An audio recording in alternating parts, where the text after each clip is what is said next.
அனைவருக்கும் வணக்கம். நாம இப்போ பாக்கியலட்சுமி சீரியலில் நல்லா சுவாரஸ்யமான விஷயங்கள் நடக்குதுன்னு பார்க்கலாம் வாங்க. பாக்கியலட்சுமி ஹோட்டலில் மூடி முடிச்சுட்டு நேராக வீட்டுக்கு வராங்க. வீட்டுக்கு வர அந்த சமயத்தில் பாதி நேரத்தில் அந்த கவுன்சிலருங்களாம் வந்து ப்ராப்ளத்தை நினச்சி ரொம்பவே அப்செட் ஆகி வண்டியை ஸ்டாப் பண்ணுறாங்க. ஸ்டாப் பண்ணி என்ன யோசிக்கிறாங்கன்னு பார்த்தீங்கன்னா, என்னடா இது, நம்ம வீட்டில் இருக்கிற யாரோட பேச்சு கேட்காம எல்லாரும் எதிர்த்து வந்து இந்த ரெஸ்டாரண்ட் ஆரம்பித்தோம். ஆனால் இங்கே என்னடானா இந்த கவுன்சிலர் வந்து தேவையில்லாத பிரச்சனை பண்ணி சமைக்கிற இடத்துல வந்து குடிச்சிட்டு கலாட்டா பண்ணிக்கிட்டு இருக்காரு. இது நாளைக்கு தொடரக்கூடாது. ஏன்னா நம்ம ரெஸ்டாரண்ட்டை க்ளோஸ் பண்ணிட்டோம் அப்படின்னா தேவையில்லாத பெரிய பிரச்சனையை ஃபேஸ் பண்ண வேண்டியதாக வரும். இந்த இடம் இல்லை, வேறு எந்த இடம் போனாலும் சரி இந்த மாதிரி பிரச்சனை பண்ணுறதுக்குன்னே சில பேர் இருக்க தான் செய்வாங்க. அதனால் இந்த ரெஸ்டாரண்ட்டை நம்ம சக்ஸஸ்ஃபுல்லாக கொண்டு வரணும்னா சில இந்த மாதிரி பிரச்சனை வருது எல்லாத்தையும் நம்ம ஃபேஸ் பண்ணி தான் ஆகணும். இதை விட பெரிய பிரச்சனை வந்தாலும் சமாளித்து இதே இடத்துல நம்ம தொடர்ந்து ரெஸ்டாரண்ட் ரன் பண்ணி இதை விட பல மடங்கு நம்மளோட பிஸ்னஸை பெருக்கணும் அப்படின்னு சொல்லிட்டு நிறையா வீட்டுக்கு போகிறாங்க. வீட்டுக்கு போயிட்டு என்ன பண்ணாங்கன்னா, கேட் பூட்டி இருக்கிறத பார்த்து ரொம்ப ஷாக் ஆகிறாங்க. என்னடா இது, நம்ம வீட்டோட கேட் இதுவரை பூட்டி பழக்கமே இல்லையே, இப்போ யார் புதுசாக பூட்டியிருக்காங்க அப்படிங்கிற மாதிரி நம்ம பாக்கியம் என்ன பண்ணுறாங்கன்னா, அத்தை எழில் செல்லியான்னு சொல்லிட்டு எல்லாரோட பேரையும் சொல்லி கத்திக்கிட்டு இருக்காங்க கேட்டை தட்டி.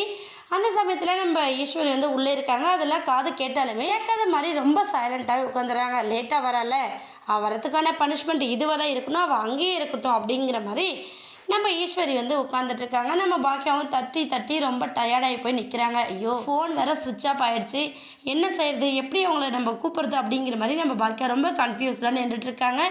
அந்த டைமில் எல்லையில் என்ன பண்ணுறாரு, அவரோட ரூம்லேருந்து கீழே வராங்க. கீழே வந்து ஈஸ்வரி பார்த்து, என்னாச்சு பாட்டி, இன்னுமே அம்மா வரலையா அப்படிங்கிற மாதிரி கேட்குறாங்க. ஈஸ்வரி வந்து, அவளுக்கு எங்கே புத்தி இருக்குது, நீங்கள் எல்லாருமா சேர்ந்து அனுப்பி விட்டீங்க, அதுதான் அவள் ரெஸ்டாரண்ட்லேயே உட்காந்துட்ருக்கலான்னு நினைக்கிறா போல இருக்குது.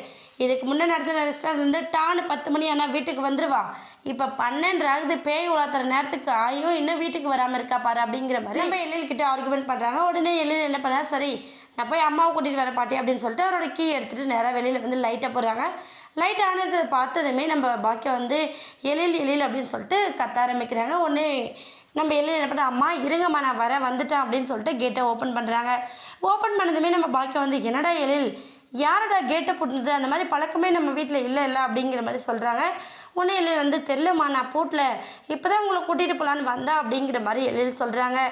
ஏம்மா இவ்வளோ நேரம் நின்றுட்டுருக்கீங்க, நீங்கள் பாட்டி வெளியில் தான் இருக்காங்க, நீங்கள் சத்தம் போட்டு கூப்பிட்டுருந்தா காது கேட்டிருக்கலாமா அப்படிங்கிற மாதிரி எழில் வந்து பேசுகிறாங்க. பாக்கியா வந்து, இல்லை எழில் நான் கூப்பிட்டேன், எல்லோரோட பேரையும் சொல்லி இவ்வளோ நேரம் கத்திட்டு இருந்தா, ஆனால் யாருக்குமே காது கேட்கல அப்படின்றாங்க.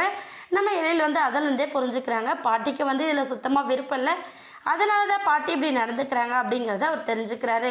இப்போ பாக்கியா வீட்டுக்குள்ளே வந்ததுமே கண்டிப்பாக ஒரு பெரிய புராணத்தை ஆரம்பிக்க போகிறாங்க. வெயிட் பண்ணி பார்க்கலாம்.